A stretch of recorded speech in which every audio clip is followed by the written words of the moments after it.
very special guest this morning, founder of TYT, Cenk Uygur, who has a little personal story that he would like to share with our audience because it certainly has relevance to, I think, all of us. Cenk, great to see you as always. Good to see you, man. Good to see you guys. Yeah, so tell us what's been going on. Yeah, so I went to the airport yesterday. I'm going to London. I'm going to speak, or was going to speak at South by Southwest London, and then in Oxford a couple of times. One speech by myself, and then one speech with my nephew, HasanAbi Piker. It was going to be a kind of an interesting moment. My sister was coming. It's a good moment for her, right? And I get to the airport, and they tell me that I've been rejected by the British government, and they won't let me board the plane. And I honestly had no idea what they were talking about in the beginning. I'm like, what do you mean? No, I already have a visa. And they're like, sorry, the British government says you're not allowed in the country. And only 20 minutes later did I see the article from Times of London explaining why. Although we all knew, didn't we? I mean, at first I thought it was like a bureaucratic snafu. Right. Then when I realized it was an active decision, we all knew that Israel had made it. And then, of course, ironically, they said, well, you say that Western governments control Israel. Israel controls the Western governments too much. So since Israel controls us, you're now banned. On behalf of Israel, we are going to ban you for saying that Israel has so much influence on our governments. And I mean, it's crazy because, well, do you know anything specific about what you said that they found to be so objectionable? You and, by the way, Hasan, also banned from the country, going to speak also at South by Southwest and with you at Oxford. Do you have any specifics about what it is that the two of you have said that's just so unconscionable that you can't even be allowed on British soil? Yeah, I mean, that's, first of all, let's note that I think we're the only family that has been banned from Britain, had two family members banned from Britain. So I guess that makes us the most dangerous family in British history. I don't know. This is so hilarious and absurd. But at the same time, look, when I got that news at the airport, I felt like a little bit of my freedom had been taken away, my freedom of movement, and it didn't feel good. And we can't have our open societies not be open anymore. And so this is outrageous. So they said, Crystal, that according to the Times of London, because they've never talked to me directly, that I said that Israel controls the American Congress because they've given the most in this last election cycle, the Israeli lobby has. And they said that's incorrect. That's actually correct. That is a factual statement. So they literally banned me for saying something that is true. So theoretically, almost every news person should be banned. Although, to be fair, as most of them are mainstream media, and so they don't state that fact. They hide that fact. But yeah, and by the way, where do I get it from? From a British publication. The Guardian said that 94% of Congress has gotten campaign contributions from the Israeli lobby. That is a stunning number. They're also the #1 lifetime donor to Donald Trump, Joe Biden, Hakeem Jeffries, Chuck Schumer, Mike Johnson. So to say that the Israeli lobby does not have influence or massive influence or really control when they win every single vote in Congress would be to be counterfactual. So it doesn't get any more absurd than being banned for saying things that are empirically true. Here's the other thing. Why do they care? If you say something about Israel controlling you of Congress, you didn't say, I mean, maybe you said Parliament, although it might be true too now. In this particular case, to ban, you're a United States citizen. I don't even check about visa when I go to the UK, okay? It's visa upon arrival. It's so-called special, last time I went, you didn't even need to talk to anybody. You just scan your passport and you can walk in to the city of London. And so you get there to the airport, you find out you're being banned, you have no communication, but let's take it a step further. I believe our vice president criticized European governments for heavily censoring their own citizens. I agree with that criticism. Has anybody from the State Department reached out on your behalf to make sure you're going to facilitate your entry into... What a joke. The American State Department. See, that's the other side of this story. That's really interesting. That's the other side of the story that's interesting. This is a violation of American hegemony, right? We are supposed to have a special relationship with the UK where American citizens can easily and freely travel to the UK and not worry about any sort of impediment, right? So at the behest of Israel, the UK is even violating the power of the American passport. Any true America firster in this circumstance would be unbelievably frustrated at this prospect. And they don't give a shit because America first means being servile to the state of Israel. Okay? That's it. That's it. To the UK? No, not yet. So I'll tell you, the one guy who has done something is, you're not going to be shocked, Ro Khanna. He's already on it, and he's reached out to the British ambassador and asking for an answer. And I am curious about it, because there is no logical answer here for why I've been banned. I mean, they try to pretend that it's anti-Semitism, but I've never said anything anti-Semitic. So they're like, well, I guess your criticism of Israel is by definition anti-Semitic. But if that's true, then you're literally going to have to ban billions of people from Great Britain, because that's who is critical of Israel. Over 61% of this country is critical of Israel. So what level of absurdity are we going to? And to your point, Sagar, you know, there's this phrase thrown around, special ally. You know, they say it about Israel, and sometimes they say it about the UK. And so I never, and you're right, I never said anything about the British Parliament. I never said anything about the British government. So they're not banning me for criticizing the British government, although I do now. So congrats. And he should. Yeah. Yeah. And I made factual statements about the American government. That's why I got banned. But wait a minute.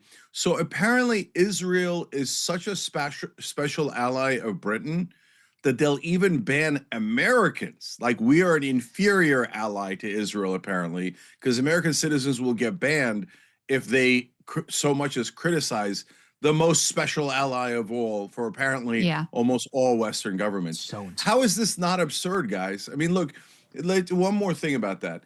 Israel's population is almost identical to the population of Papua New Guinea. Right. So if anyone was being banned for criticizing Papua New Guinea, it would be obviously irrational, like the most ludicrous thing you've ever heard. And they say, nope. When you do it about Israel, it makes sense. It doesn't. It's not normal. It's super weird. And it gives the game away. It's a mask off moment. Yeah, well, and I followed your coverage long enough to know that, you know, there are a lot of countries that you've been critical of. I'm sure you've been critical of Russia, Saudi Arabia. No one says, oh, you're critical of Saudi Arabia, so you're anti-Muslim or you're Islamophobic. Nobody says, oh, you're critical of Russia, so you're anti-Christian. No one says, oh, you can't come to my country because you said something mean about a different nation. And with Israel, look, we listened to the Secretary of State, Marco Rubio, say, hey, you know, part of the reason we're in this war here is because we knew Israel was going to attack Iran and we couldn't or wouldn't stop them. So that's why we're in the war. We heard Donald Trump say something very similar, that we were in this war with Iran because of Israel and others in the Gulf who wanted us to be in this war. So you are just echoing the words that are literally coming from the leaders of this country. Yeah, that's exactly right. It would be hilarious, though, if they banned Donald Trump. They're saying that, you know, that Israel, you said Israel controls you.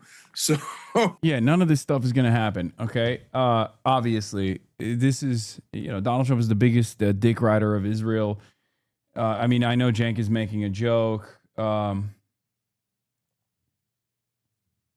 Several pro-Palestinians shared today that have been banned from entering the UK. I never wanted to talk about this because I'm not the story Gaza is, but amid the bans on Hassan Piker and Cenk Uygur, I was listed and canceled way earlier. Cambridge Uni submitted. This is the Labour government. It's here for Israel, not their people. One of the oldest anti-Semitic conspiracies is the idea that, like, you know, Jews control the media, Jews control the government. I don't believe this, right?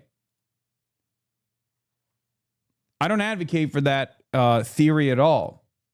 But when Jewish advocacy groups that are actually pro-Israel advocacy groups that only care about advancing the interests of Zionism, advancing the interests of the Israeli state, are actively able to make these sorts of decisions while simultaneously forcibly packaging this relationship between Judaism and Zionism, this false conflation, that's the lesson that you're teaching people. That's the lesson that you're teaching people. You're educating people to be anti-Semitic.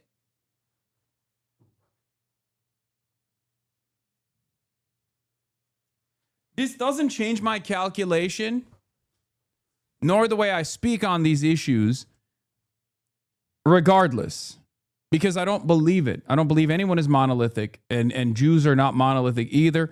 I think these are Jewish institutions that are cynically advancing this cause, thinking that this kind of state-enforced repression will somehow magically turn the clock back, will somehow make Israel a more palatable country to align with. It's doing the exact opposite, okay? Which is ironically exactly what I spoke about at the Oxford Union speech that I delivered last time I was in the fucking UK. When I could travel to the United Kingdom unimpeded.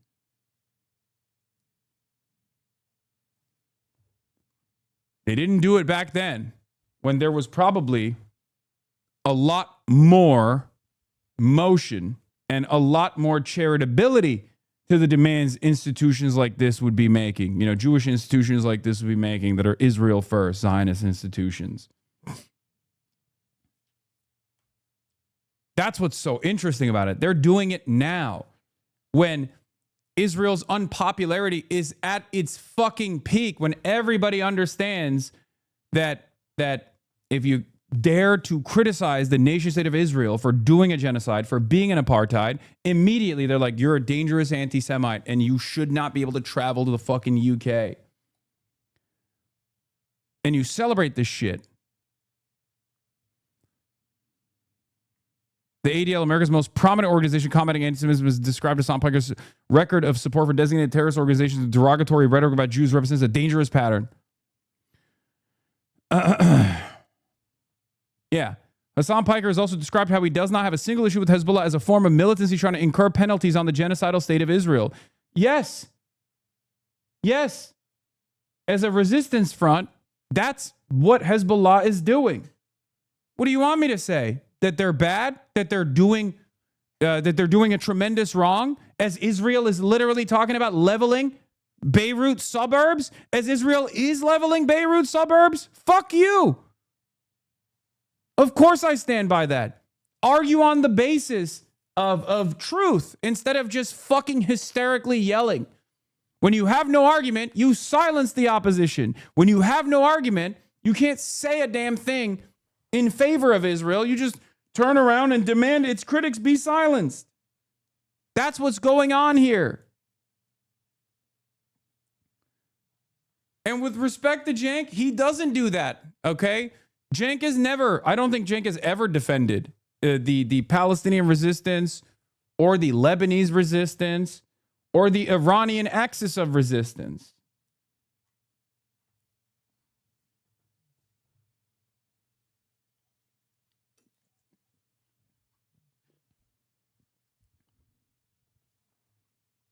Does Lebanon not have a right to defend itself? Is Israel the only country that has a right to defend itself?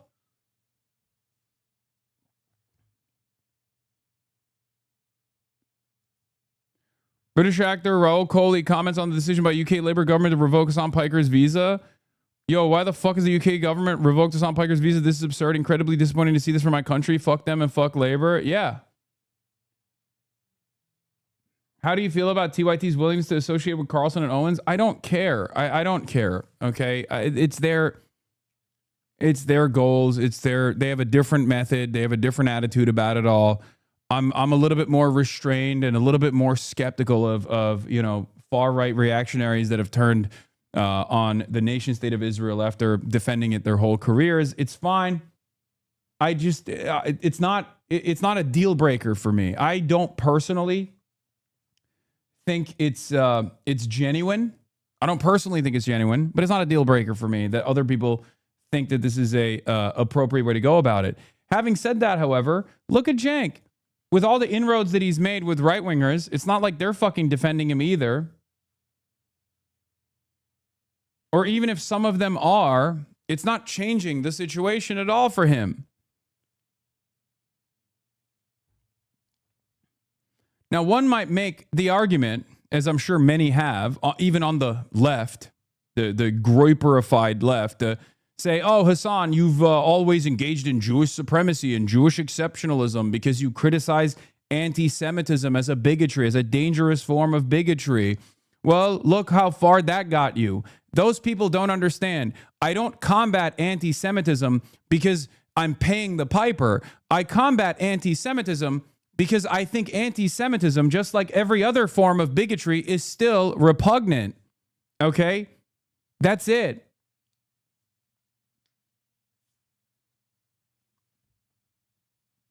It's so strange that there are people out there who legitimately are like, oh, dude, look at you.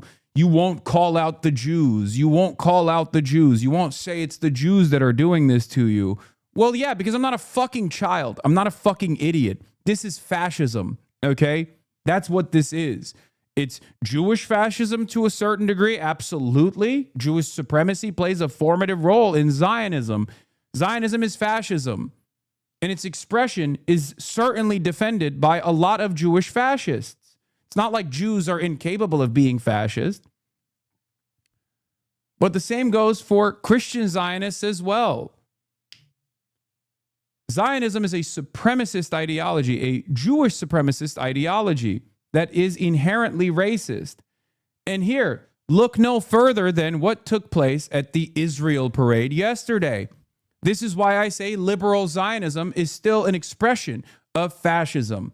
Why? Because you have the so-called liberal Zionists like Chuck Schumer standing side by side with ultra Zionists like Bezalel Smotrich, right? That's why liberal Zionism is inherently contradictory. It's like saying liberal Nazism.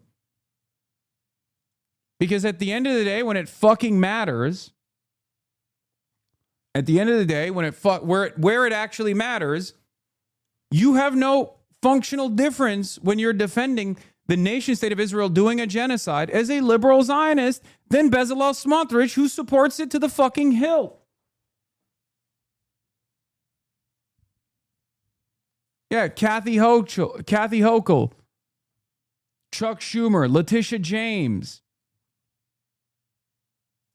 If Nazis are marching in your parade, it's a Nazi parade. Democrats participated in a Nazi parade yesterday. The idea that, like, Chuck Schumer, Senate Minority Leader Chuck Schumer, has a fundamentally different worldview than Bezalel Smotrich doesn't fucking matter. At least Brad Lander is like maintaining some semblance of integrity here by refusing to fucking participate in the Israel parade. You know what I mean?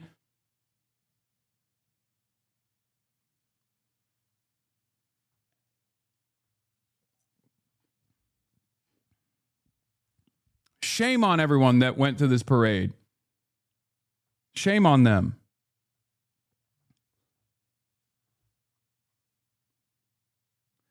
Far too many liberals would rather be Nazis than communists. I think that is becoming quite clear. Yes. But this is exactly what happened. This is exactly what happened last time fascism took root. Okay? 100 years past the point of the DC March in 1925, or the night at Madison Square Garden. Yes, Jeet here is correct. Liberal Zionism is a contradiction. Because at the end of the day, it's still Zionism, right? And Zionism is racism. Zionism is fascism. But most people cannot argue against that position. So they just go, how dare you say a Jewish person could be a fascist? What the fuck are you talking about? Of course a Jewish person can be a fascist. Anyone can be a fascist, man. How dare you say the Jewish state could do a genocide? Well, they are. What do you want me to say? To deny that reality? To deny what I'm seeing with my own two fucking eyes? What everyone can see? How stupid. Where is our buy-in for this? Why should we buy into this lie? First and foremost, we must always seek truth from facts, okay? And we must always say the truth. Bezalel Smotrich calls himself a fascist. So what are you defending? Would you rather sit in a room of 10,000 communists or a single Nazi? What kind of stupid question is this?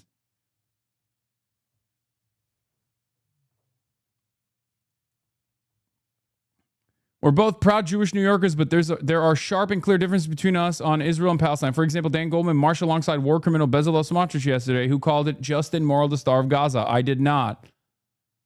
One more, I've been calling for an end to Israel's occupation of the West Bank and Gaza since 1990. I've never heard him use the word occupation in this context. Yeah.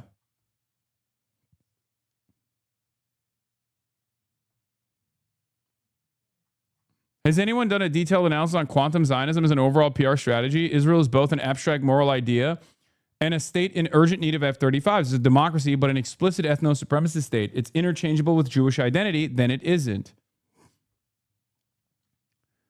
This march had a who's who of genocidal freaks and open racists leading the pack, self-ID'd fascists who are presently in the government. If you are marching alongside them, you are not marching alongside an abstract ideal. You are marching alongside war criminals. If pro-Israel liberals oppose these open racists and reactionaries, then why not boycott the march until they're purged from it? Why just shrug and quibble afterwards with no true Scotsman hand-waving? Between chauvinist solidarity and liberalism, they repeatedly choose the former. Whenever pro-Israel liberals are forced to take a position, whenever there's a collapse of the political wave function, they choose to arm, fund, and defend the far right they allegedly oppose. This matters far more than the cloudy, purely rhetorical liberal hand-wringing. And the thing is, it doesn't work on anyone. This contradiction only forces people to take more black and white stances on it, okay? And the black and white stances, given all of the messaging that people are inundated with, the false conflation between Israel and Judaism in American news by Jews and non-Jews that defend Israel, teaches everyone to take a black and white stance against not just Israel, but Israel as a Jewish state and Jews that defend Israel as the purest expression of Judaism. You can't keep teaching people this lesson and expect them not to turn on Jews. Okay? You keep telling them that it is Jews actually, or rather, when in a moment of opportunity, you only then turn around and say, how dare you say Israel is the Jewish state? What do you mean? Well, people hear you say Israel is the Jewish state over and over again. People hear you say, if you criticize Israel, you're criticizing all Jews. What do you expect the average person that hasn't bought into Zionism as a concept, as an ideology that must be defended, to think? What do you expect?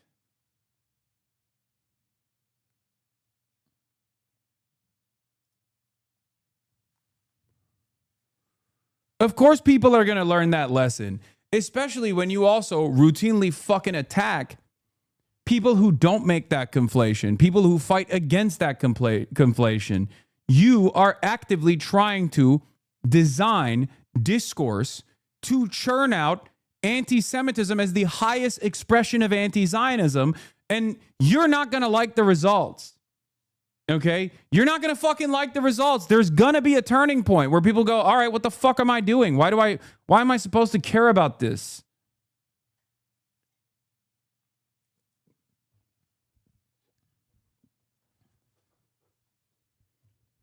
And you're doing it at a time when there's plenty of disagreement amongst American Jews. So I always repeat this. If you're an anti-Zionist Jew, you also have a very important mission.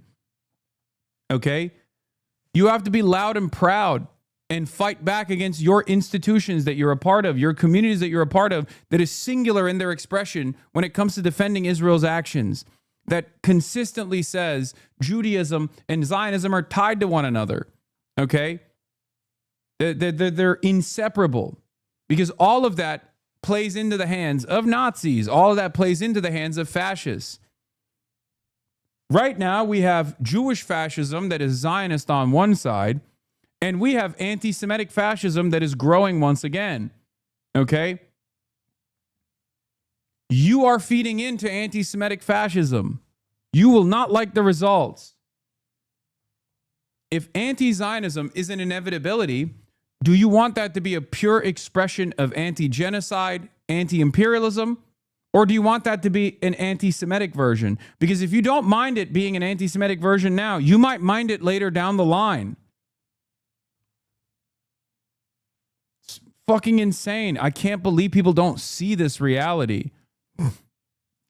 Mr. Piker, who's Mr. Uyghur's nephew, who had been set to speak at South by South of the London Festival, said on social media that he had been barred from entering Britain at the behest of Israel. The festival did not respond to a request for comment. Israel's embassy in London declined a request for comment. Mr. Piker has denied accusations of anti-Semitism in the past, saying this criticism of Israel confined to the country's government and not directed at Jews broadly.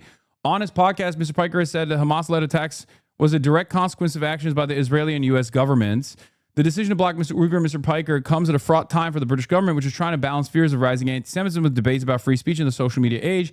It follows the move in April to deny Ye, the American rapper formerly known as Kanye West, because of his history of anti-Semitic comments. Racial and religious attacks are on the rise in Britain. Last month, the commander of Iran-backed militia was charged in the United States with overseeing a spate of arson attacks against British Jews and Jewish sites. A Jewish protection group in Britain, the Community Security Trust, said in an email statement on Monday that it welcomed the decision to block Mr. Piker. While criticism of Israel is entirely legitimate, Piker has a record that goes far beyond robust or controversial political speech, the group said, adding that his language risks fueling anti-Semitism. At a time of record levels of anti-Semitism in the UK, it is right. Oh, God, of course the New York Times is just like covering this and being like, and you know what? These guys are right.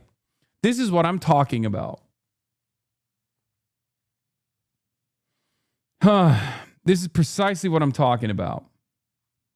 David Taylor, a lawmaker for the governing Labour Party in Britain, also supported the decision to bar Mr. Piker, writing on social media on Monday. There's no reason to open our doors to those who speak to hate, spread hate and division. But two high-profile figures of the British left who have both been critical of Israel, Zach Polanski, leader of the Green Party, and Jeremy Corbyn, a former Labour leader who now heads an upstart leftist party, condemned the move. In a post on social media, Mr. Corbyn called it an attack on the freedom to criticize Israel and an absurd and cowardly decision from an increasingly authoritarian government. Britain has attracted criticism from American thinkers on both the right and left for the country's rules on freedom of expression. Britain does not have an equivalent of the First Amendment, which sanctifies free speech in the United States, but is a member of the European Convention of Human Rights, which contains a provision guaranteeing free speech. The free speech debate in Britain intensified in 2024 after anti-immigrant riots that prompted British courts to hand down jail sentences for those who made inflammatory posts on social media.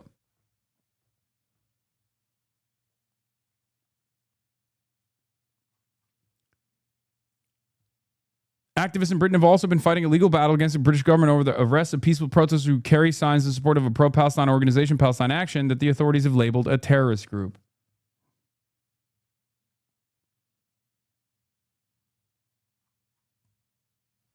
Would it change anything if U.S. politicians protested this decision? Polanski, Corbyn, and Sultana are doing that. I'm not going to lie to you guys. I don't expect the fucking Democrats to let a peep on this. Okay? I mean, they haven't done shit. I would be shocked. It would be a welcomed, it would be a welcome surprise. Okay? Idea. What if we focus on maintaining the historic security Jews have enjoyed in America during my lifetime rather than undermining that security by tying our forces to a rogue far-right ethno-state that has an active self-interest in stoking more anti-Semitism in our country? Yeah.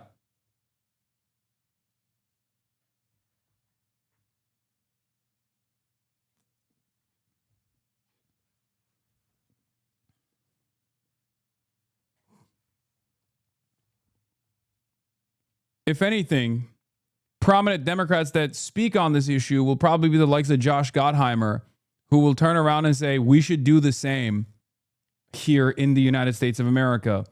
Fuck the First Amendment.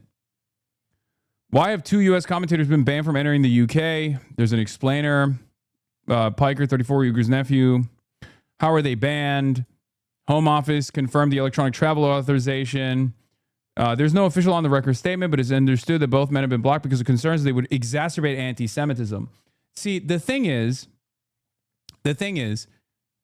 there is a wave of insincere commentary that has come from the right on this issue leading up to this very moment. If you go on Google right now and you search Hasan Piker, you only see right-wing commentary leading up to this moment, and now, you know, the final goal of that right-wing commentary, the association of my commentary with anti-Semitism, that I'm a dangerous radical. And to the average normie who doesn't fucking pay close attention to this stuff, obviously, on the one hand, if they're anti-Israel, they look at this stuff and they go, all right, they're doing the same damn thing over and over again. It doesn't fucking matter. But there are still plenty of normies. I've seen liberals saying you aren't banned, you just need to apply for a visa. Can you address this talking point? Yes, it's an unbelievably stupid talking point. They denied me a 6-month ETA visa. Why the fuck do you think they would actually give me another visa? It's just a way to say, oh, we are not permanently denying you entry into the country. You can apply for a different visa right now. Can you guys not comprehend how this stuff works? Like, is it really difficult for you to close your eyes and imagine that this is obviously a secondary waste of time, a separate hurdle? They've already denied me entry into the country for the upcoming week. I was supposed to be there on Tuesday. There's no expedited process where they would say yes. It's just a bunch of fucking bad faith actors claiming that this is not a true denial, that there is actually a way to do it. Well, there's no way to do it for this fucking week. Stop yelling at your chat. No, be smarter. Be smarter, please. This is a talking point. Everyone with a brain cell understands what's going on. These guys are just trying to find an alternative to be like, no, actually, they didn't ban him from entering the country, except they kind of did, and it's awesome, and that was good that they did.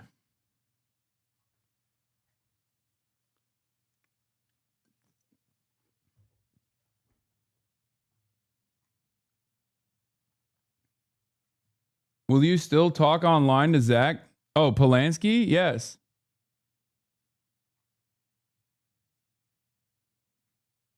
Would you consider not publishing your travel plans next time? Buddy, it wasn't me publishing my travel plans.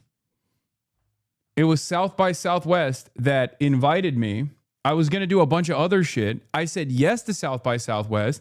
They published it so they could fucking farm ticket sales off of my likeness, off of my image. Okay. And then that caused a lot of ire from Israel advocacy groups because it's a public program, right? And then they didn't even try to defend it at all. They just straight up were like, yeah, fuck off. You're done.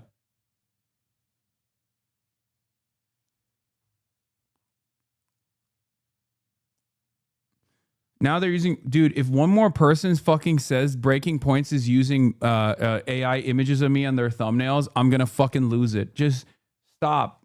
Eyes on the prize, man. That's irrelevant. That's a totally irrelevant point. Okay? It doesn't matter what they fucking used. Please, dude. Who cares?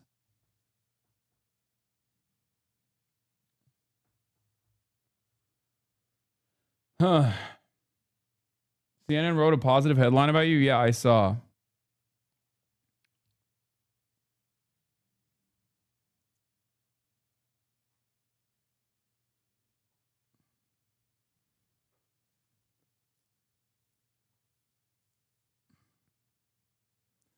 Did South by Southwest pay you a fee? No, I don't do these kinds of speeches for money, dude. No, I was doing it for free 99.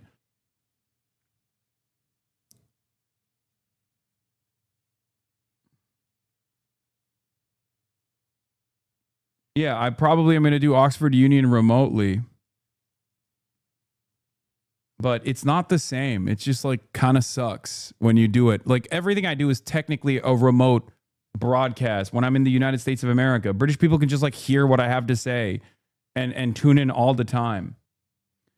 It's because people are playing fast and loose, semantically saying an ETA isn't a visa, even though it's a literal type of visa, as if you were going there to vacation or something and didn't have engagements scheduled over months. Yes, they are trying to engage in a semantics argument to make it seem like, look, those people are presenting themselves as fucking idiots. But unfortunately, there are a lot of fucking idiots out there who will listen to that and go, oh, classic Hasan lying again, when the overwhelming commentary from every fucking media outlet is very clear cut on this issue, because the adults that are looking at the circumstance are recognizing that this is obviously a visa that was given to me by the British state that the Home Office revoked, because that's what happened.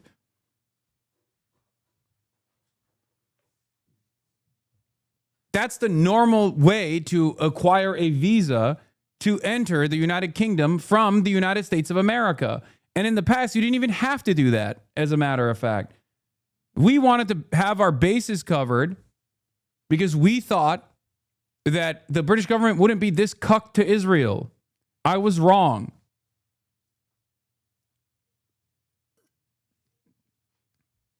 So yeah, if you see, ETA is a new thing that passed this year. Before that, Americans didn't even need authorization. You just walked right in. You still don't technically need a traditional visa, so the fact that they revoked their ETA as an American is a big deal. Exactly. And it's funny because like Michael Knowles, who is a straight up fascist, is also speaking at Oxford Union, but the British government doesn't give a fuck about that, obviously.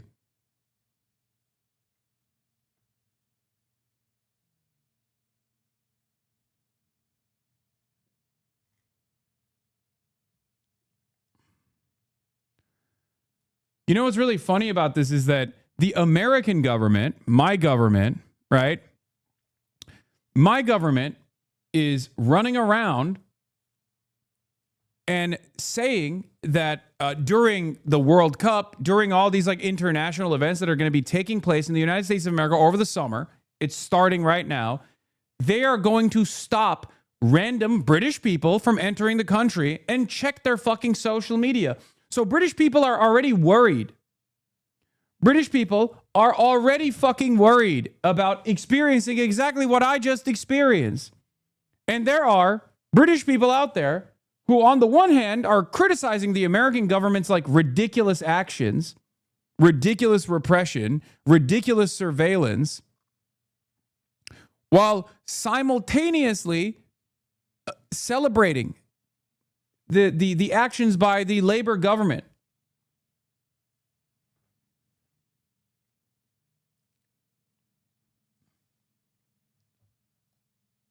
More damning than Knowles? Yeah, I know. This too. As Hasan Piker and Jake Uyghur are denied entry into the UK, it's worth remembering that Isaac Herzog, accused of direct public incitement to commit genocide by the UN Commission of Inquiry report, was welcomed by Keir Starmer on the steps of number 10 in September.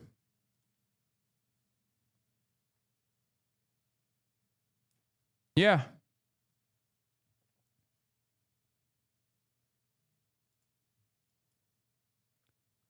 Yeah, Canada has tried to do this to me, or Canadian groups like the Canadian APAC tried to do this to me to bar me from traveling into Canada. The Canadian government said, fuck off. I'm not so sure they'll say fuck off next time. Okay? That's the reality that we live in now. It's just like, sorry, Israel's got you in the fucking crosshairs. We're going to deny you the opportunity to travel with an American passport to countries where Americans have previously never been stopped from traveling. It's fucking crazy.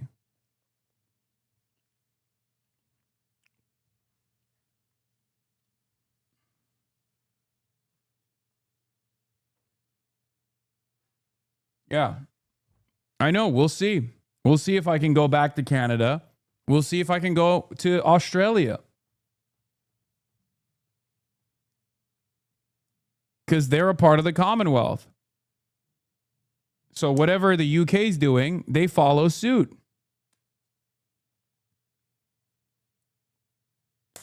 And I don't know if things will change for the better, because I don't think things are changing for the better in the United States of America. That's what's so crazy. We are betraying fundamental principles of liberalism at the behest of Israel, man. It's crazy. At the behest of a fascist foreign government. What the fuck? Hey guys, so I'm sitting here prepping for the show and eating, and Crystal tells me that Hasan Piker and Cenk Uygur were both banned from the UK. Their visas were revoked. And the reason is they criticize Israel. Dude, as a Muslim, I have to tell you this. You suck ass. Thanks, Chatter. I wish I was kidding. I'm not. Did they try to, like, say, Crystal, that, oh, they're anti-Semitic or something like that? I don't even think they said that. According to Cenk, they just said they didn't like that he said Israel controlled our government. By the way, What?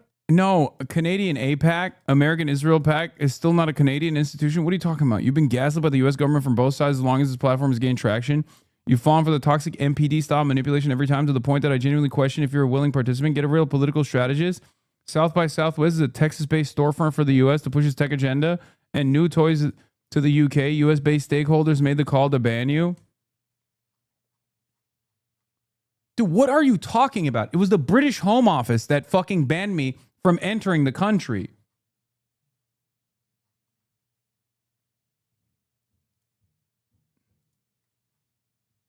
What is this fucking schizo posting, dude? Yes, when I say Canadian APAC, I mean CIJA, okay? CIJA is the Canadian APAC, but I'm speaking to an American audience and saying Canadian APAC for them to understand.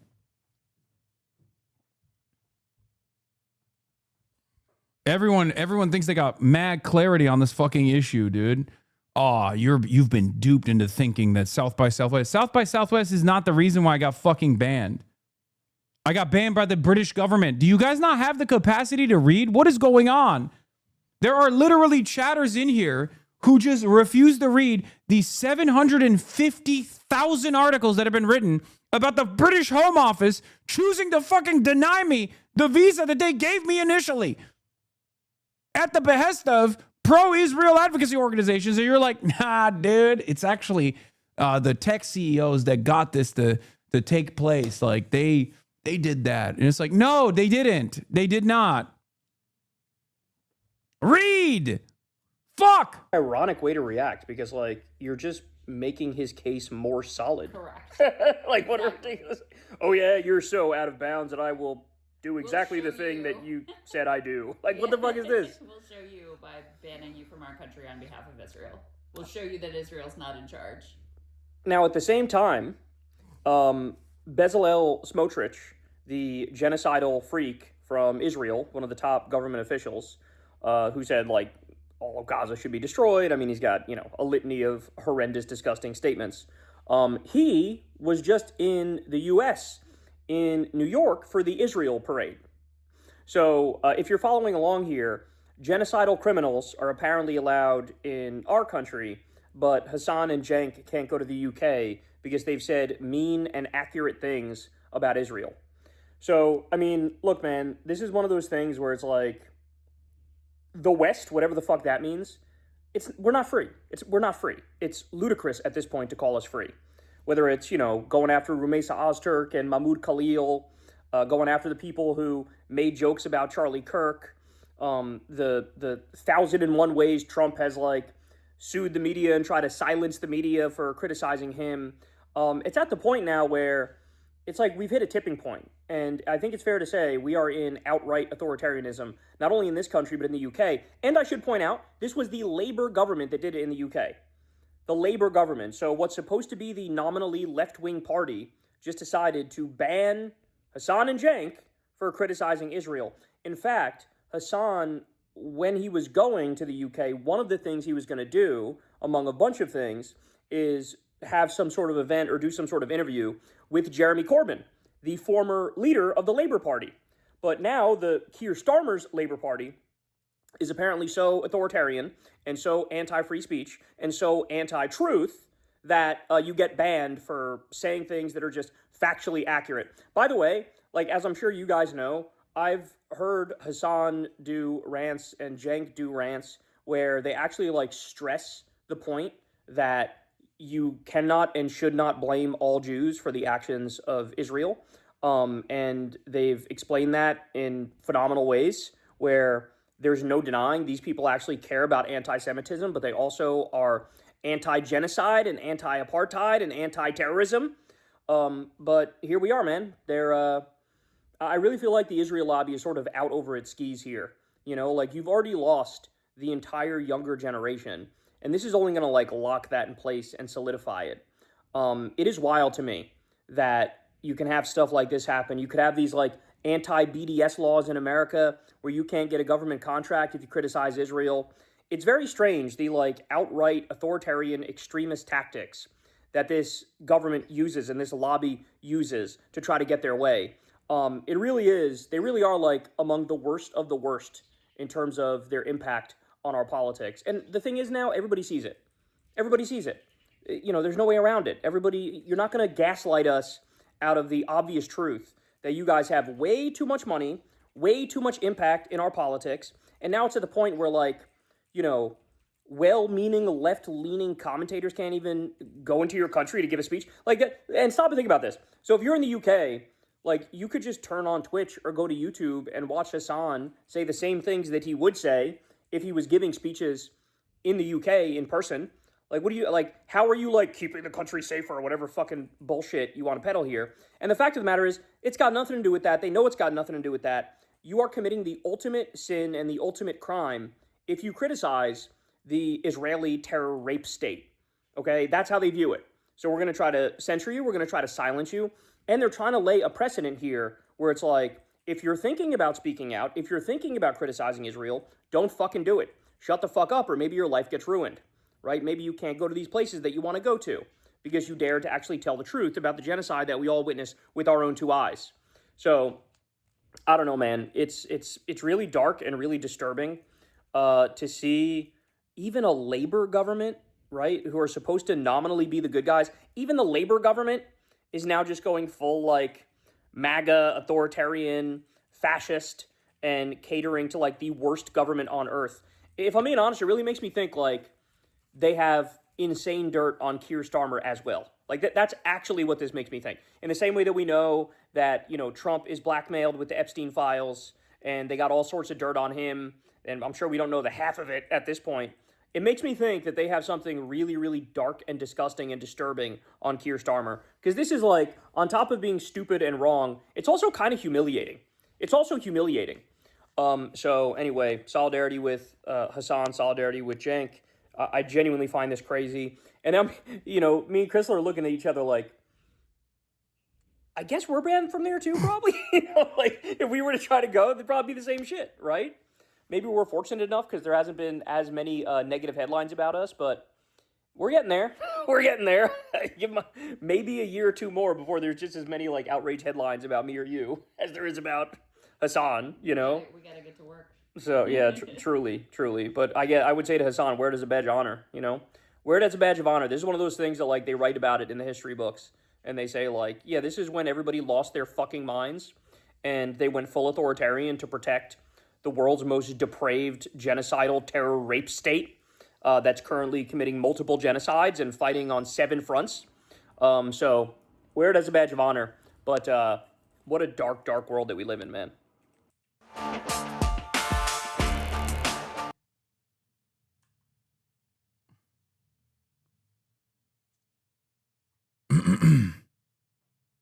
Surprisingly, the Robbie Suave guy defended you. I mean, there is a limit to it, right?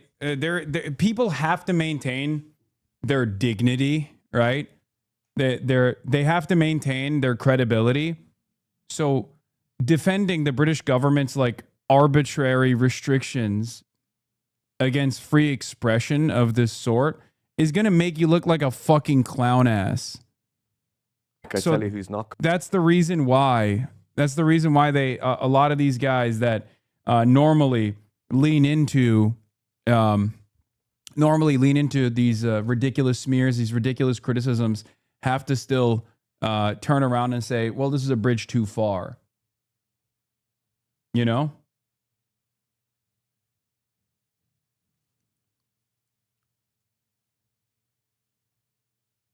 Could have been worse. Giannis got banned from entering Germany physically or digitally.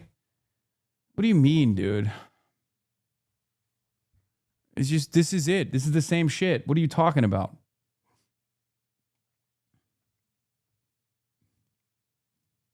Coming back here. Who's not coming back, Sean? Cenk Uyghur or Hasan Piker's nephew. Yeah, sad. It is quite sad. They were meant to be speaking at South by Southwest. Controversial. Go on. South by Southwest on the BDS list, I believe. Last year it was because of the sponsors. This year it isn't. Is it not? No. I think the sponsor last year was oh God, I can't remember. I'm wondering, the thing everyone is not aware, they probably have access to everything everywhere, which is scary, but, like, there's a reason all those data centers are being built, right? It's not just processing. I'm wondering how disconnected your speaking and mouth are from thought processes. Dude, what's going on with the schizo left today? What's happening? Why What's going on? Why are there so many schizo posters in the chat? Did you guys like all collectively forget to take your medication this morning? The fuck's happening, dude? Big turnout today for all the schizos. But they had shares in Lockheed Martin. Yeah. Which was what the controversy was. Was it the company that owns Gales? I don't think it was that distant. Gales... Yeah, because it's a hedge fund that owns Gales, isn't it? And I think the hedge fund also invested in Lockheed Martin or something. Yeah. So last night, it would have been the evening in America. Cenk Uygur tweets saying that he has been banned from the United Kingdom. He's had his visa revoked for his views. In the Times, it said that the UK government's defense was that granting him his visa would be more harm than good. Now, not conducive to the public good, I believe, is the... Not conducive to the public good, I believe is the quote. The line that they use. But it's, for balance, it is the same stock line that they use whenever they ban anyone from coming to the UK. That's on it's a version of an electronic visa that if you're famous and you're speaking at something in the UK, you can basically come and go to the UK for a period of 18 months to 2 years, as much as you want. And they both had that, basically. And it is the same stock response when they were banning the far-right speakers from speaking at the United Kingdom rally a couple of weeks ago. When they were banning people like Tyler, the Creator, a couple of years ago. When Theresa May banned Tyler, the Creator, Snoop Dogg. But the same when they ban hate preachers. Like, it's just the same loophole that they use for... Big Maoist communist left Instagram saying you support Bezos and like AI, so I guess this is the feds reveal themselves moments for the AstroTurf. You're not a real leftist puppet accounts. Bro, I could get fucking shot by the fascist paramilitary and these guys would be like, he did it on purpose. You see, I'm the true leftist. Like what's left? Like state imprisonment by the fascist government? Like barring my travel, ridiculous fucking subpoenas coming from the American government to silence political dissidents. And these guys literally still turn around and go, nah, dude, unlike me, a real leftist, this guy is a fucking phony. And then they just make shit up. Why can't you have a valid criticism? People have valid criticisms of you, and what you're saying right now is a way to deflect instead of interact with it. Ego trip. This is what I mean. Bruddy, time and place. What's the valid criticism? That I'm too in support of anti-Zionists in the Democratic Party? That I want to fucking put anti-Zionists into power? To have a crumb of political power and expression within the American administration? So there are some fucking allies that can at least create some hurdles? You disagree with that. That's fine, okay? It's not a valid criticism. You're just kind of silly. You have a very silly way of going about things. It's not like I'm saying don't fucking go out and demonstrate. I'm out there in the fucking streets. I'm there demonstrating too. What's the valid criticism? Stop being fucking vague. This is what I mean when I say Israel has to be funding these in the Hasbara budget. There had to have been some money for the new wave of true expressions of anti-Zionism revolve around attacking other prominent critics of Israel that are being literally fucking attacked by numerous Western states for their critique of the Zionist entity. It has to be, right?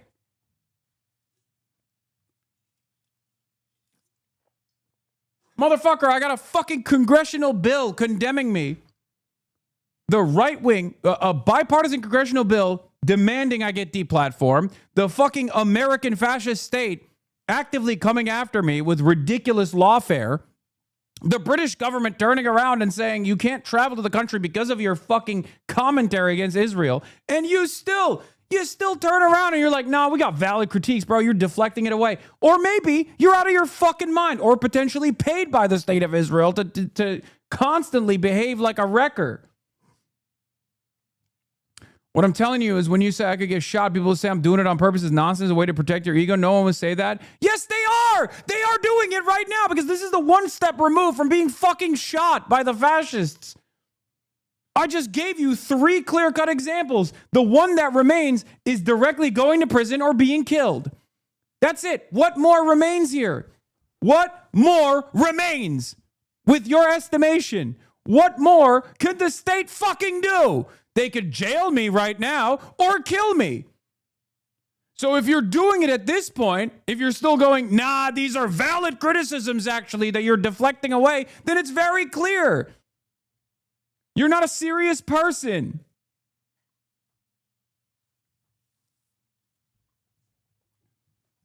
I swear to God, this has to be an infiltration.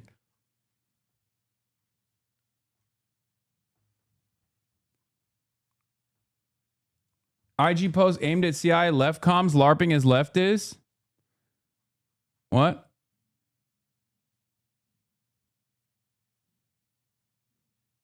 What is this? Be radicalized into a life of care? What the fuck is this? Environmental collapse? Collaboration is not canonization? What is this? We need to have imperfect allies? Wait, oh, this is just saying that I'm an imperfect ally and everybody needs to calm down. I gotta stop looking at Instagram regardless. Yeah, motherfuckers would be like, I got valid criticisms of you. Brother, wake up. The forces with actual power that you claim to oppose are coming after me because they despise you, okay? The specific valid criticism is who you choose to promote. Yeah, do you mean fucking AOC? Because I'm not promoting AOC. She's promoting me, you fucking idiot. Again,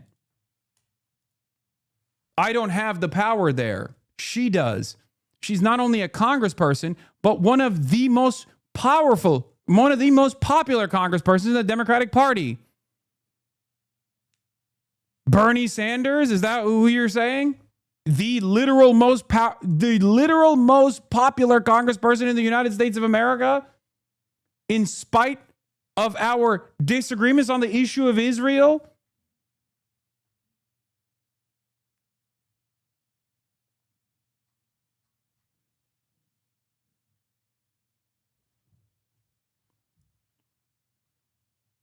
You still have yet to name an actual fucking criticism. At some point, you have to realize you're not actually invested in productive organizing, coalition building, fighting against Zionism, fighting against the Israeli state, fighting against the American state's growing fascism. You're just in here to chirp. The most sincere criticism here to your actions is that you recognize your powerlessness, so you choose to fight those who are closest to you, who will listen to your fucking cries. Okay, this is an expression of powerlessness in the face of tremendous systemic cruelty that you know is impossible to fucking put a dent in. You've lost hope that you can put a dent in that, so you've chosen to change the crosshairs, to turn the crosshairs on people closest to you, because you feel like you can make a change there, or you could have your voice be heard there. Okay? The most not charitable interpretation of the actions taking place here is that you're a paid wrecker who is here to infiltrate and constantly fucking distract, deflect, to stop the conversation from moving along. Anyone that they don't want to come here that's high profile. Backbench Labour MPs last week were encouraging Shabana Mahmood to do this. One backbench Labour MP, David Taylor, who he's blocked me on Twitter. He's what? He blocked me on Twitter. For why? Because I raised a completely fair criticism of him. Not even over the kneecap stuff. Basically, David Taylor. I just question why you shouldn't be banned for your support of government-designated terrorist organizations. Wait, no, don't ban that guy. Don't block that guy. Even though that's funny, it's a little taste of his own medicine. Okay, buddy, you have to understand that analysis over why militant resistance forms against Israel's genocide is a valid conversation to be had, right? And because you can't have that conversation, because you're worried that people are going to agree, because you're worried that people are going to agree, you're like, nope, we should ban you instead. This is literally the problem. This is the problem. So you answer my question. What should people do when Israel is destroying their homeland? What should people do? Should they sit back, play patty cakes, wait for their fucking untimely demise? I'm a political commentator. I can have a different opinion than you on this issue. We can have a normal conversation around it. You can deliver your counterpoints. You can say, no, you don't understand. These entities are actually wrong. They do not actually abide by the international rights given to all peoples to rise up in arms against a colonial occupation. What you can't do is just lean into vague definitions created by the American state with the express purpose of silencing dissent. I just question why you shouldn't be banned for your support of government-designated terrorist organizations. Should we not have a conversation about the designation of terrorism? Yes, I've heard your fucking rallying cry. Take a fucking day off. I saw your dumbass tweet on Twitter, okay? I know I'm going to now have a lifelong hater. Not everyone trying to organize outside of the Democratic Party is an ultra. I know that. Okay? I know that. I agree. I don't disagree with that sentiment. You've decided that I disagree with that sentiment. There's a difference between organizing outside of the Democratic Party, which I 100% am in support of and actually continue to fucking defend, and then people that come up outside of a fucking concentration camp and go, dude, you love Zionist Democrats. Here's my fucking 30-person view count live stream. Please follow me instead. That's not organizing. Chirping on Twitter is not fucking organizing. Please take a deep breath and really reconsider your stances.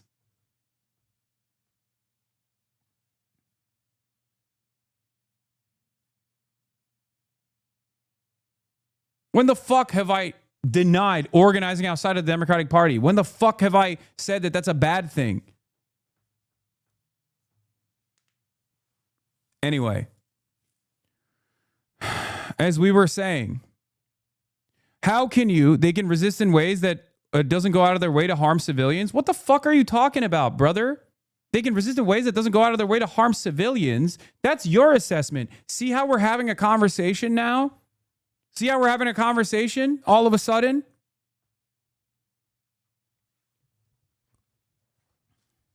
Yeah, protest peacefully, Hezbollah.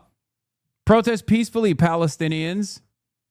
As there's an ethnic cleansing campaign taking place. Protest peacefully against the ethnic cleansing campaign. Who's killed more civilians, you fucking asshole? The Israeli state or Hezbollah? Who's killed more civilians, the Israeli state or Hamas? The answer is very clear. That's why most people have no retort, no counter message when I say Hamas is 1,000 times better than Israel. Because it's true, like mathematically true. Yeah, protest against chattel slavery, protest against the British occupation of Ireland, protest peacefully, please. Meanwhile, I am doing peaceful protest. I'm a commentator. I'm not a militant. And yet, my travel is being restricted, and I'm currently experiencing repression for my political dissent, and you're over here justifying that. So it doesn't seem like you're in favor of peaceful protest either, jackass. Haven't you realized that you're actually justifying state repression against peaceful fucking protest when you do that? Am I offering material support to any of these state-sponsored, state-designated terrorist organizations? No, I'm not. And yet the state is engaging in repression all the same. At a certain point, you have to realize, like, wait, maybe I don't have a consistent position on this.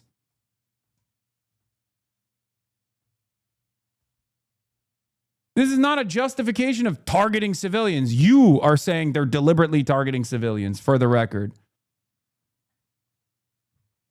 I've never justified that.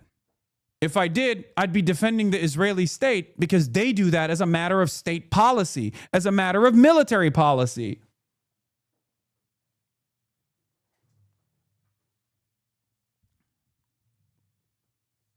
Palestinians have peacefully protested against the state of Israel over and over again. They've been slaughtered.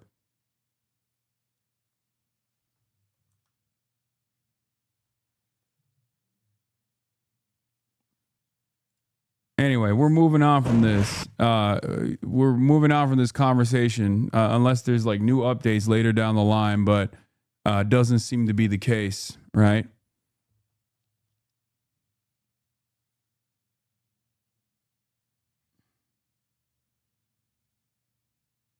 Leave these assholes for what they are. They're just pushing your buttons to get clips. Yeah. Hezbollah right now is blowing up tanks and military installations on Lebanese soil that Israel is illegally placed. Okay? The IDF, on the other hand, are blowing up residential buildings. And its defenders in the Israeli Knesset are demanding more of that death and destruction. Who's actually defending their homeland? Who's actually engaging in colonial conquest? The answer is Israel. Israel is the wrong party here. And the Lebanese population, including the armed military, the armed paramilitary organization Hezbollah, that has its own political party within the Lebanese parliament as well, is the wronged party here.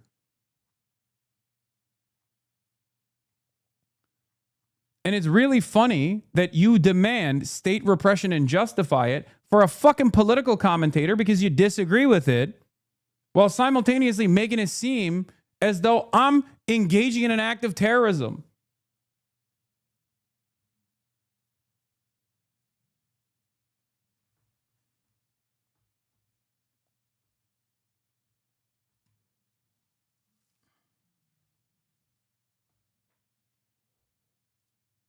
Doesn't need to be peaceful necessarily, but targeting civilians will get you designated as a terrorist group. Do you not agree? No, I don't agree. The American government calls everyone a fucking terrorist if they don't agree with their ultimate goals of liberation, okay? The fuck are you talking about? And the Israeli government does the same, and the American government gets their notes from the Israeli government. Do you know how many fucking people that Israel has killed? Just thinkers, writers, poets, doctors, activists, organizers that happen to be Palestinian Christians, Palestinian Muslims, and called them terrorists?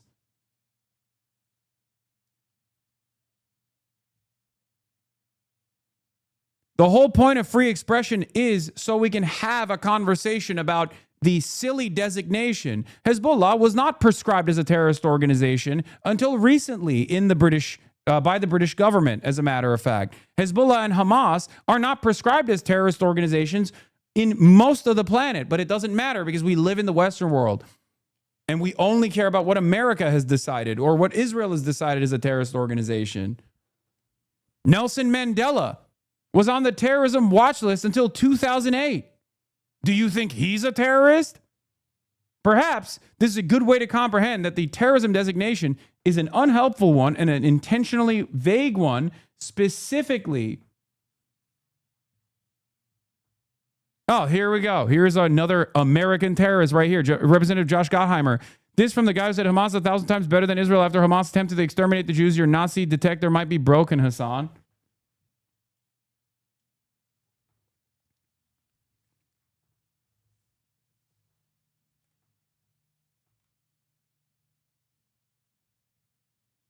The Nazi government considered all Jews to be terrorists. Do you agree with that designation? Or do you have a separate position on this? Do you have a different position on this? Of course, powerful entities that seek to wipe out entire populations will declare all of those populations to be engaging in an act of terror. Do you agree with that? Would you make this assessment? If a government designated Israel as a terrorist organization to ban people for supporting Israel, that would be a fair comparison to make. Yeah, that hasn't happened, unfortunately, with the exception of North Korea. That would be truthful. Let's move beyond state designations. Let's move beyond the legal framework because we're having a conversation about opposing the legal framework.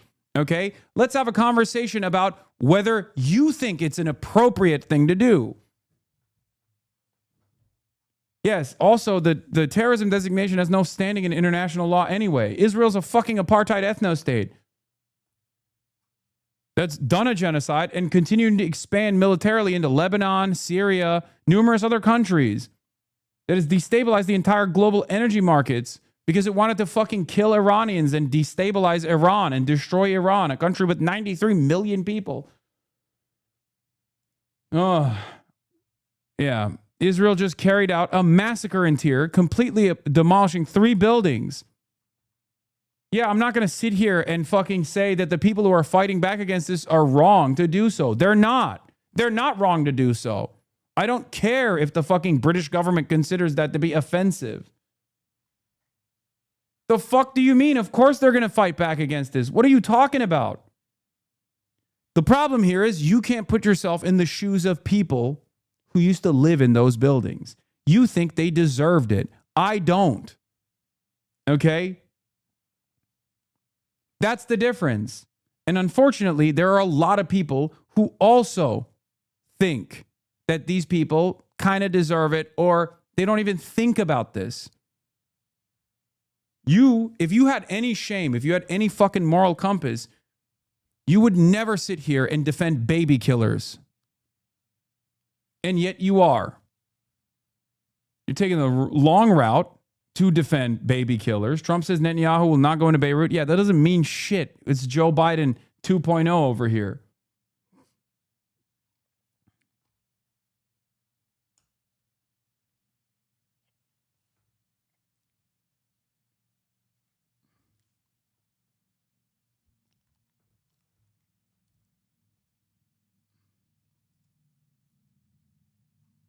This does not correspond with what I've been hearing, which is more that Iran is threatening to suspend talks over Israel's attacks in Lebanon, but has not yet done so. Iran says breaking off talks to end the war after U.S. and Israeli strikes. I've told you, Iran has to reestablish military deterrence. The cool down period has allowed Israel to claim that Iran is scared. So that's it.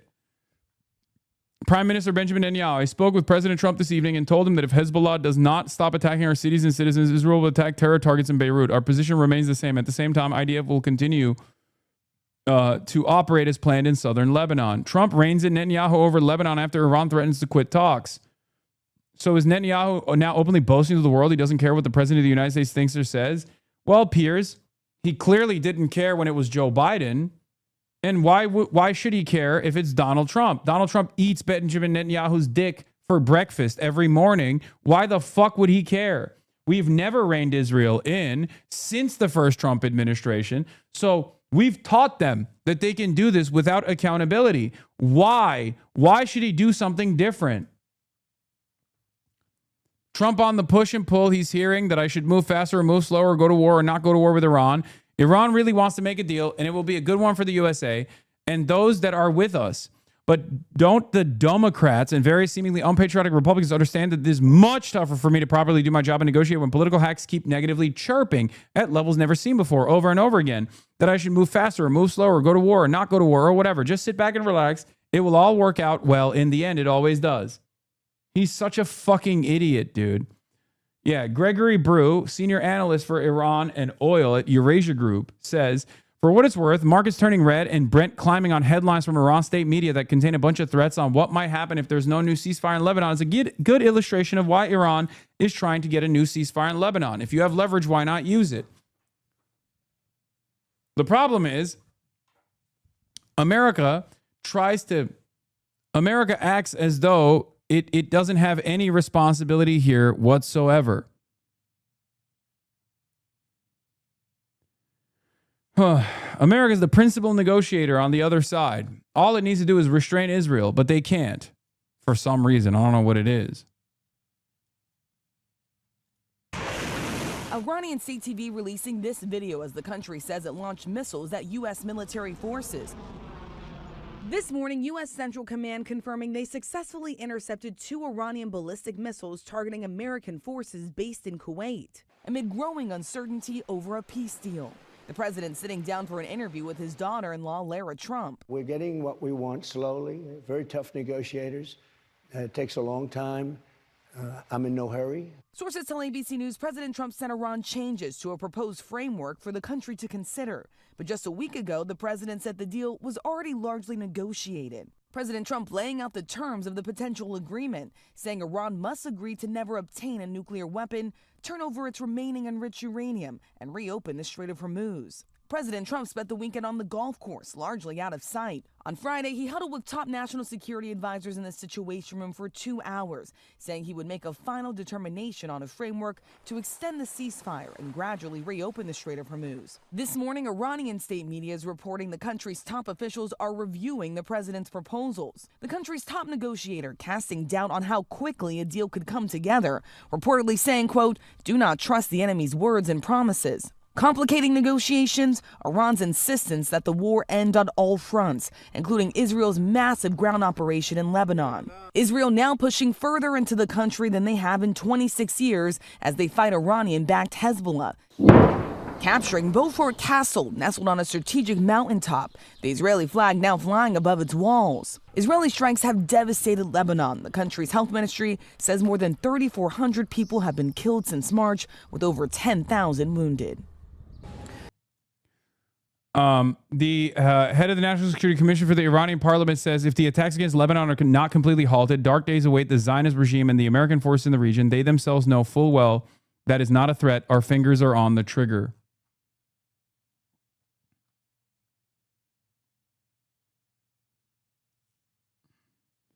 Israel destroys everything, dude. It destroys everything. It doesn't give a shit. The only way to restrain Israel is you have to punish Israel. That's it. And the only way to punish Israel is by forcing America's hand to punish Israel. There's no other way to do it. America is the most powerful country on the planet still. Obviously, its power has diminished quite a bit. But the only time the Iranian government has ever gotten any gains, any leverage, is when they fought for it militarily. So the idea that their peaceful strategic restraint method that they're going back to right now is going to somehow succeed is bunk. It's not working. And of course, the economic toll continues to hit Americans here at home with these high gas prices. But the president still insists he is in no rush to make a deal. Late overnight, he posted on social media. Fuck you. All right, chatter. Telling critics to sit back and relax, saying it will all work out in the end, George. And Rachel, the president faced 2 major legal setbacks over the weekend to his takeover of the Kennedy Center and that fund to pay off his political allies. Yeah, 2 major legal. Dude, tying your horse to the Trump wagon or Israel is so funny to me. Like you are not going to look good. Like what makes you think? What makes you think that you are in any way, shape, or form going to look good? You're fucked.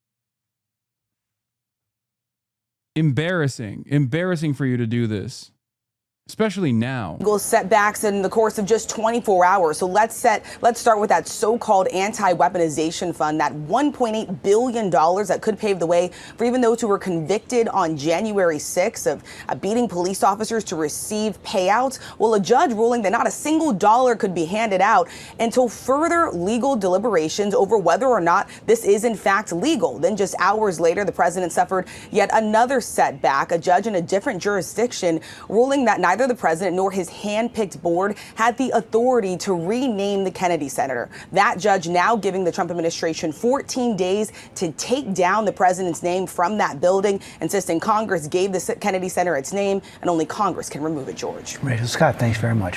President Trump has been speaking to U.S. media about the state of the talks with Iran. Let's go live to our chief U.S. correspondent, Alan Fisher, who's at the White House. So President Trump giving interviews in the last few hours. What more can you tell us about what we've learned from what he's had to say? Well, none of these interviews are on camera, but Donald Trump has been saying that he hasn't heard any confirmation that the Iranians are no longer going to continue negotiations with the United States side. Of course, that has been reported by the semi-official agency in Iran. What he did say is he thinks they have been talking too much, and a period of silence might not be a bad thing. He's also said, just in the last few minutes, that he doesn't care if negotiations with Iran are over, and also he doesn't worry about the cost of oil. Now, what is interesting is since these reports started circulating, the futures prices of oil has soared dramatically, up over the $100 mark. It was less than that when the markets opened on Monday. And at least one CEO has said that there is the possibility that because of the lack of stock that they have, that the price of oil may go as high as $150, $160 a barrel. That would obviously have huge economic implications. Now, it's been reported by an Israeli TV channel that Donald Trump has been in a telephone conversation with Benjamin Netanyahu in the last hour. No confirmation from the White House side on that. But what we do know is that this isn't just a negotiation between the United States and the Iranians. We saw that a few weeks ago when Donald Trump said he was an hour away from ordering the restart of the war with Iran, but it was the intervention of the GCC nations, the Gulf Cooperation Council nations, that actually urged him to continue with negotiation. So there may be a breakdown at the moment in negotiations. Of course, there have been incidents between the United States and Iran militarily in the last week or so, and so we're in a state of hold to a degree, as we have been over the last couple of weeks, that we don't know whether negotiations are going forward, and we don't know whether Donald Trump is about to restart the war. But what he said, just to recap, in the last hour, that he thinks they have been talking too much, and a period of silence with the Iranians might not be a bad thing. Okay, thank you for that. Our chief U.S. correspondent, Alan Fisher, there at the White House. With President Trump, what can you tell us? Kelly, that's right. I called President Trump a short time ago, and he picked up to talk about the negotiations over the weekend with the Iranians. We had this report at the top of the day today that the Iranians were actually breaking off negotiations with the United States. That moved oil markets, and so that's what I asked the president about. I said, do you think the negotiations are over now, or is this a bluff by the Iranians? The president said, I don't care if they're over, honestly. I really don't care. I couldn't care less. If they're over, they're over. If they're not, you know, I think they took too much time. Frank? Bro, this is the American president, bro. This is the American president. This is the American president.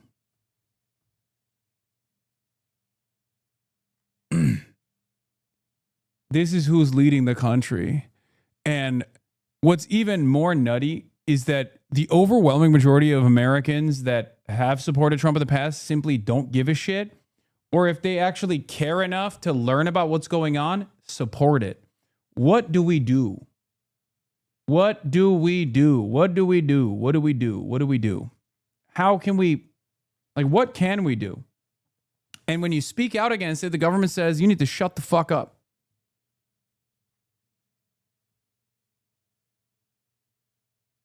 I don't know, man.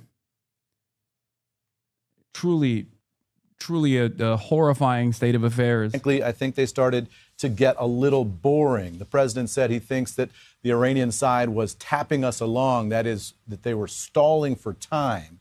Ultimately, on oil prices, the president was confident that he said oil will be dropping like a rock. He said, ultimately, if the Iranians want to try and have a nuclear weapon, I will blow them up to kingdom come. He said what this is all about for him is a strongly held conviction that the Iranians should not ever be allowed to have a nuclear weapon, and that American voters will tolerate higher gas prices as long as they know what the goal is here. I also asked him about Netanyahu and the Israelis. I asked, it seems to be that the Iranians are saying they're not going to negotiate until Israel stops attacking in Lebanon. Have you talked to Netanyahu about it? I asked the president. He said, this is about 40 minutes ago, he said, no, but I'm going to ask him what's going on with Lebanon. They've been fighting for a long time. Sounds like the Israeli leadership was so caught off guard by Hezbollah's fire yesterday, they called in Rubio to stop it. By this point, Hezbollah was firing at least 1 to 2 salvos an hour and extended their range down to Nahariya, Acre, Safed, and Tiberias. Haifa was going to be next. MP Hassan Fadlallah to Al Mayadeen says, yesterday there was an attempt by the U.S. Secretary of State to promote a new formula, no bombing the suburbs in exchange for no bombing in the north, without committing to a comprehensive ceasefire. Oh, so the tit for tat between Hezbollah And Israel doesn't work that way when Hezbollah is also bombing back. What's the lesson that you teach all of the resistance in the group, in the region? The lesson that you teach is you have to fight back militarily. That's literally what Israel is saying to everyone, okay, over and over again. If you don't fight back militarily, Israel will continue to pounce and will continue to kill civilians and will continue to destroy civilian buildings. Yeah, Hezbollah just fired 5 rockets into Metula, and Israeli channels are losing their minds already.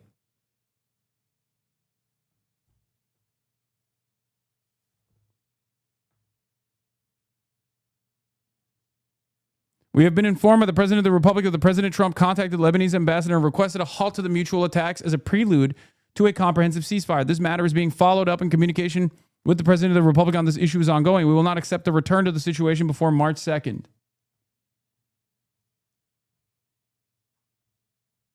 And then people turn around and go, wow, dude, you can't, how could you ever say anything positive about Hezbollah? How could you understand why the Lebanese population would rise up in arms and fight back against Israel? I don't know, because I've seen Israel kill too many fucking children, okay? They're baby killers. What are you supposed to do? Not fucking fight back? What are you, insane? Even if Hezbollah dropped its arms tomorrow, Israel would just move further into Lebanon, as they have done so in the past.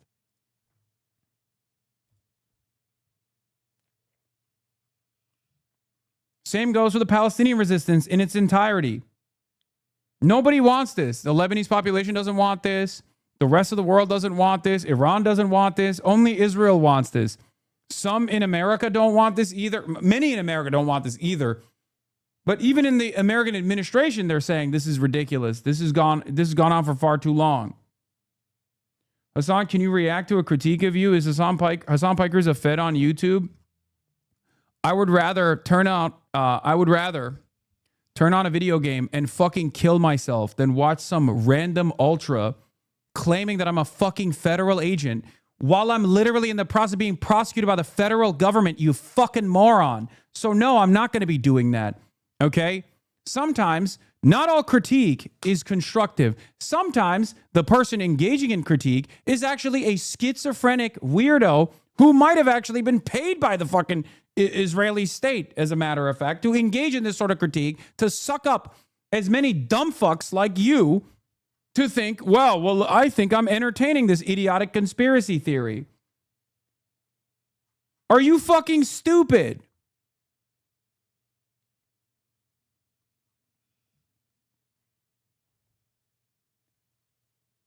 We're over here in the process of discussing Israel violating the ceasefire with regular frequency. Just wanted to see your reaction. Okay, here's my reaction. You're a fucking idiot, okay? Stop distracting.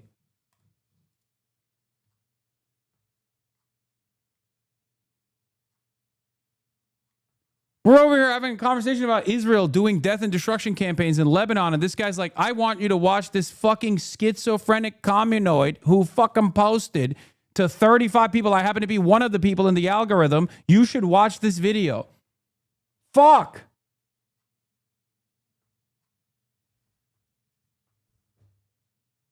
Now, since our call, just in the past couple of minutes, we've seen a report on Reuters that crossed the wires a short time ago, suggesting that the president has now called Netanyahu to discuss that. But at the time that he and I spoke, he suggested that, in fact, they had not talked yet.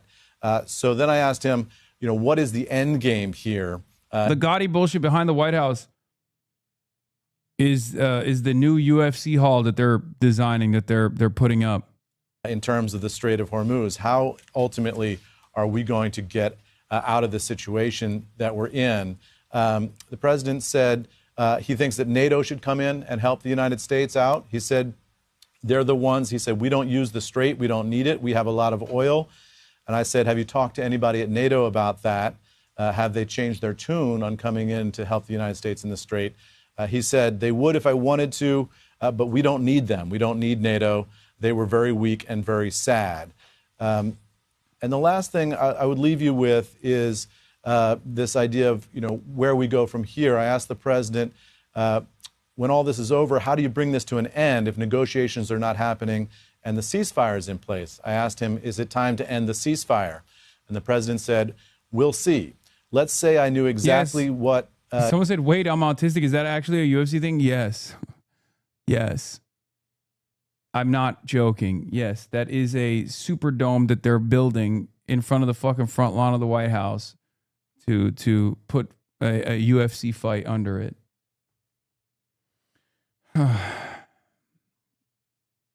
Yes, the United States of America is literally living through the idiocracy period. This is some real President Camacho shit, dude. You know what you're asking me to do, and I sort of do know it. Why would I tell you?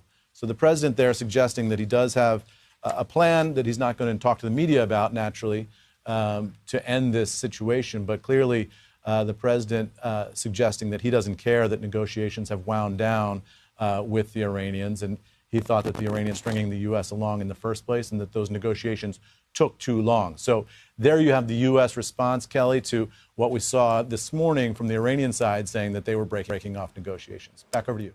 Day 94 in the war in Iran, and we can see fresh tensions now rising between Israel and Lebanon as Benjamin Netanyahu issues fresh orders for the Israeli forces to begin targeting southern Beirut suburbs housing critical Hezbollah infrastructure. Now, we can see here over the last few weeks, Israel have been conducting limited and targeted specific attacks from northern Israel into southern Lebanon, targeting the Hezbollah infrastructure, which is attacking northern Israeli settlements. But in the last few days, we've really seen an uptick in this Israeli advance, and we can see now the Israeli government are making preparations to potentially go as far north as the Zerani River. Now, up till now, the Litani River has been the vital ground, if you like, for the Israelis, giving them a 20 to 30 kilometre buffer zone and that front to target Hezbollah forces. And rather dramatically this weekend, that included the seizure of Beaufort Castle and the ridge that it commands, offering strategic views out to the rest of southern Lebanon.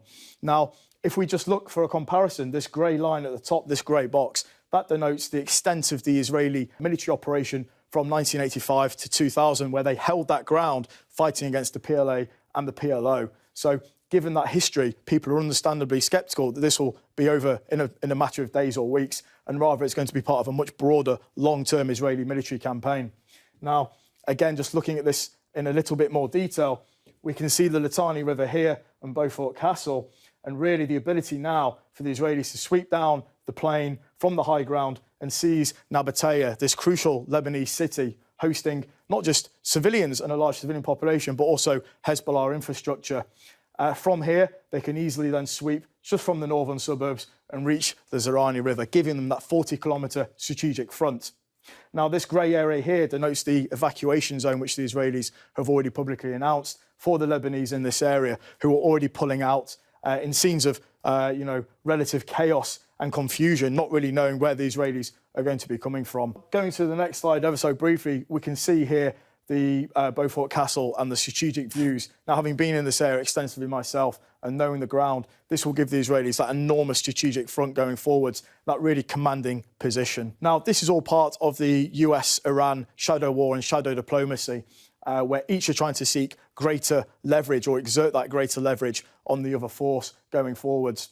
Now, longer term, this will likely cause some form of split or rift in Israeli and American policy, as the Americans are understandably wanting to pull out quite short term, and the Israelis really now want to press home this advantage against Hezbollah. Longer term as well, we can tell that any long-term ceasefire or peace negotiation, particularly from the Iranian perspective, will intrinsically cover Lebanon. Now, in this shadow war and this shadow diplomacy between America and Iran, we've also seen in the last 7 days, particularly this weekend, an increase, an uptick, if you like, in the direct strikes between the two, which has really been an increased source of tension in the last 24 hours. Now, it in no way represents a return to a full conflict that we saw pre-April the 8th ceasefire, but what these tit-for-tat strikes against American bases and Iranian launch facilities, what that does do is completely undermine confidence from either party going forwards, and crucially erode that sense of good faith and goodwill going into much more meaningful negotiations down the line, particularly on the Iranian nuclear enrichment program. Now, Donald Trump is keen to wrap this up in a matter of days. Yeah, it's who's ruining the deal, man? Who's ruining the fucking ceasefire? Israel's announcement that it intends to renew its terror bombing of Beirut is not really about Hezbollah or even Lebanon. Israel believes, I think correctly, that Iran will view such attacks as an unacceptable violation of the U.S.-Iran ceasefire and respond accordingly. Israel hopes that this will in turn produce a renewal of full-scale U.S.-Iranian hostilities and successfully derail diplomacy. Israeli assumptions are likely to be vindicated. Very likely, but not certainly. There's only one way to stop this from happening, and that is the United States of America. The United States of America can just turn around and say, Israel, what the fuck are you doing? You're done. But they won't do it. So the only other alternative here is for Iran to reestablish military deterrence and start its bombing campaign, which will come at a great cost to the Iranian citizens as well, because America and Israel will come back and start blowing up civilian power plants, bridges, roads, railroads, as they have done so. That is the goal here. The Israeli goal here is to eat away as much damage as possible, knowing full well that America is going to defend Israel no matter what. Israel can get away with it because Israel knows America will spend every fucking dollar they have in the bank to defend the Israeli population as a whole and the Israeli government as a whole.